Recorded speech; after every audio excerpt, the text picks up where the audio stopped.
Si Alain ay presidente ng samahang Wild Bird Photographers of the Philippines. Yung pagiging photographer is accidental actually. We need to produce information material about the conservation of Candaba Swamp. We were looking for photographs of wild birds. Konti pa noon, kahirap kumuha ng permission sa mga foreign photographers. So sabi namin, tayo nila kumuha ng picture. Doon na nag-start.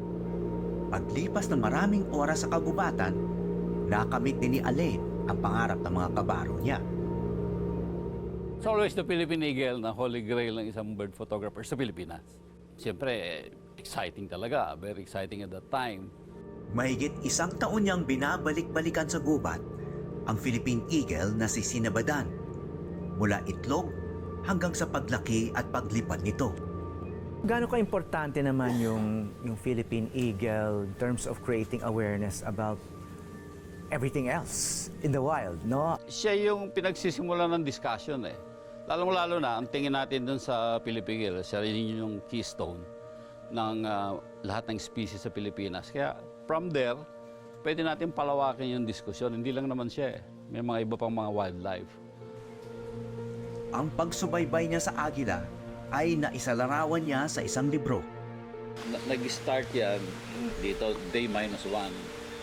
Nung nakita namin siya sa nest. Tapos, parents lang. And then, doon namin nakita na may iglog. May egg siya.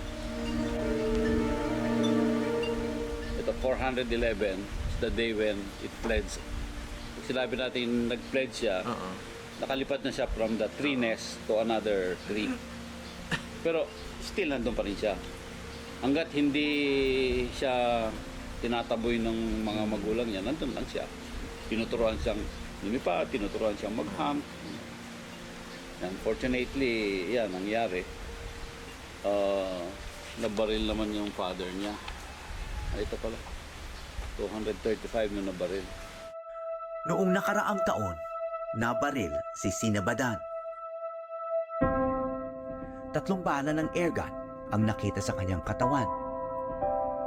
Nailigtas si Sinabadan at nasa pangangalaga ng Philippine Eagle Foundation. Kuminsan hindi naman dahil sa pagkain, kundi dahil siguro sa instinct ng hunting. Parang nagtitirador ka lang eh, parang sports eh. Maraming salamat sa pagtutok sa Eyewitness, mga kapuso. Ano masasabi niyo sa dokumentaryong ito? I-comment na yan at mag-subscribe sa GMA Public Affairs YouTube channel.